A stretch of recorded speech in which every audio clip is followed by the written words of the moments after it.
This is another location, same area.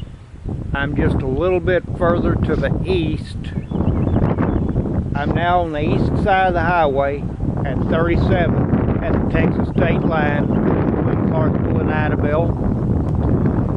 I'm videoing the Red River some more.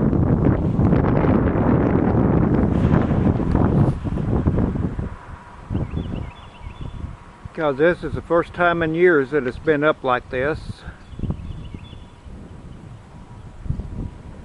And it may go higher, it may not.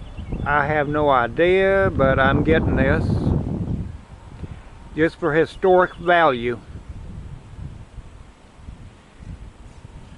Once again, this is May 23rd.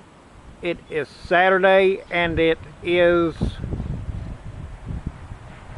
around 12 noon at the time.